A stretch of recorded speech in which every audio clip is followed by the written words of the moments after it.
রাত পোহালে সূর্য ওঠে, কিন্তু সীমান্তে কখনো সন্ধ্যা নামে না।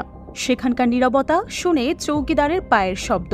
সেই চৌকিদার আগ্রাসী আধিপত্যবাদী এবং হতাশ। স্বৈরাচারের 17 বছরে তারা নিজেদের প্রভু ভাবতে শুরু করেছিল, তবে এবার তাদের দৌড়ের ওপর রেখেছে নতুন বাংলাদেশ। ঢিল ছুড়লে তাদের দিকে ছুটে যাচ্ছে আস্ত ইট।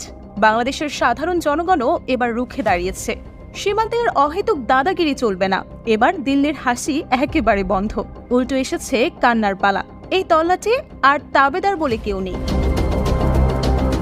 সীমান্তে কাঁটাতার পোতা থেকে বাংলাদেশিদের ধরে নেওয়ার পুরনো খেলা আর খেলতে পারছে না ভারতের সীমান্ত রক্ষী বাহিনী বিএসএফ।